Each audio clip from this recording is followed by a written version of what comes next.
Group, तो group बना कैसे? हम सब इंडिविजुअल से, और इंडिविजुअल जो है यानी एक इकाई, वो अपने हिसाब से सोचती है, और जब ये इकाई अपने हिसाब से सोचती है तो सबकी अपनी अपनी प्रेजेंटेशन वहाँ पे आती है।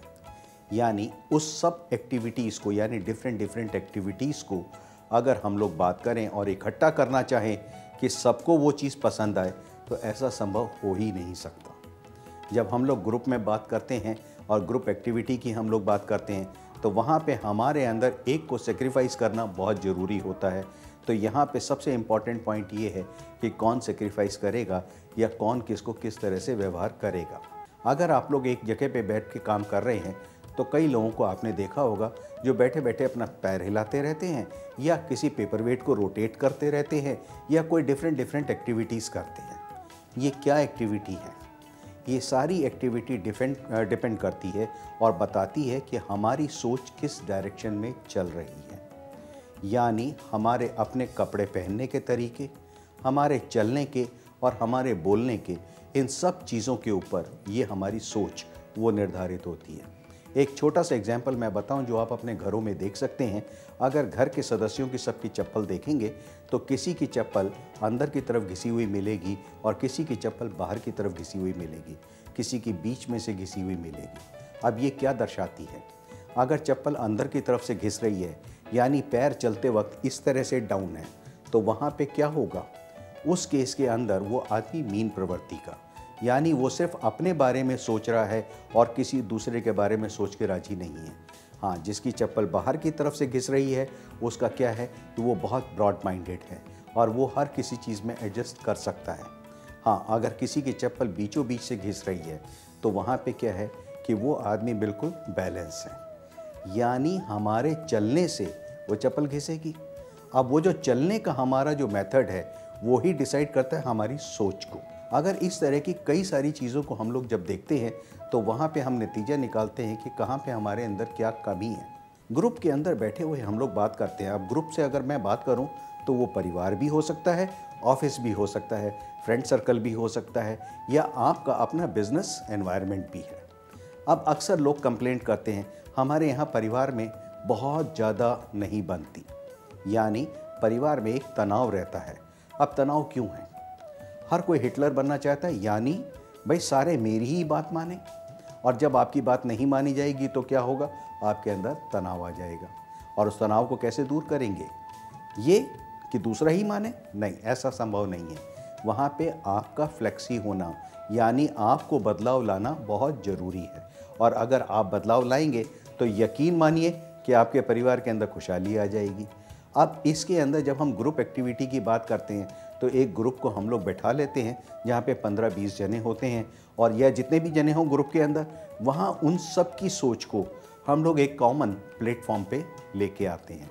यानी उनसे पूछते हैं सबको अलग अलग कि आपको क्या क्या पसंद है और क्या चीज़ें नहीं पसंद, ज़रा इसके बारे में लिख के दीजिए।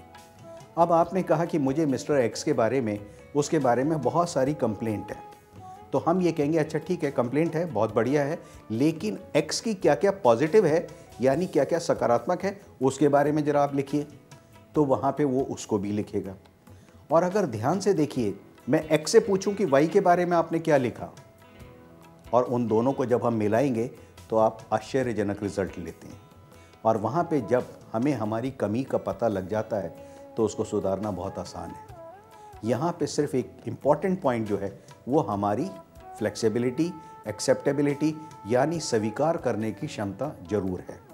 इस थेरेपी के अंदर, ग्रुप एक्टिविटी थेरेपी के अंदर जब हम लोग बात करते हैं, तो हमारे अंदर इतनी एक्सेप्टेबिलिटी होनी चाहिए कि हम स्थिति को बदल सकें, और अपने अंदर भी बदलाव लाना जरूरी है।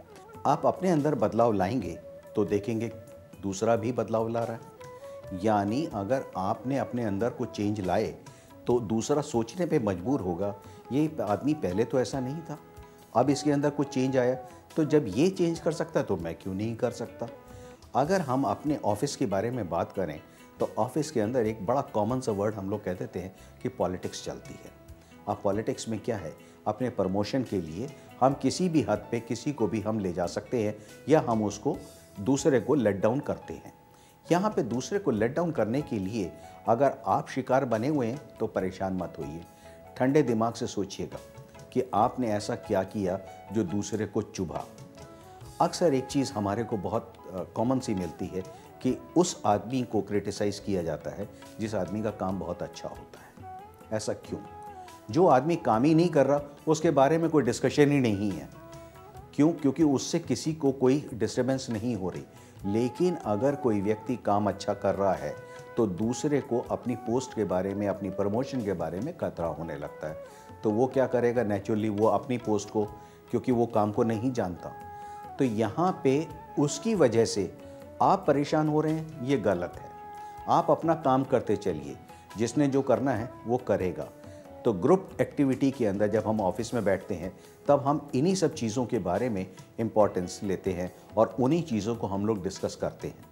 एक किसी भी चीज़ की कंप्लेंट करना या किसी के अंदर भी कमी निकालना बहुत आसान काम है।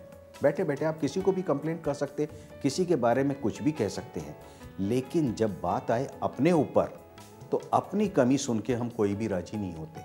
हाँ, अगर मेरी कोई तारीफ़ करता रहे तो बहुत खुश हूँ, और उससे क्या होगा कि मेरा खून जो है वो बढ़ता चला जाएगा और मैं दिन भर बहुत अपनी एक इल्यूजन्स में, यानी एक सपनों की दुनिया में रहना शुरू कर देता हूँ, जो कि गलत है।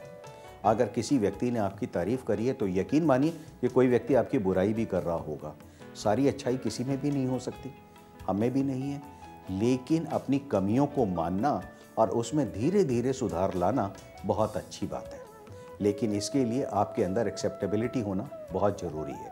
तो जब भी ग्रुप एक्टिविटी थेरेपी के लिए आप लोग आए तो अपने जब ग्रुप में बैठें तो अपने अंदर पूरी इतनी क्षमता ज़रूर होनी चाहिए कि हमें क्या करना है और हमें वाकई इम्प्रूवमेंट चाहिए। और यकीन मानिए जिस दिन आप ये चाह लेंगे, जिस दिन ठान लेंगे कि आपको इम्प्रूवमेंट चाहिए, नतीजा आपके हाथ में होगा और ग्रुप आपका बहुत बढ़िया बन जाएगा। चाहे वो परिवार का हो, आपस में भाई बहन हो, पति पत्नी हो, सास ससुर हो, या कोई भी हो। यहाँ सास बहू के रिलेशन से कोई फ़र्क नहीं पड़ता।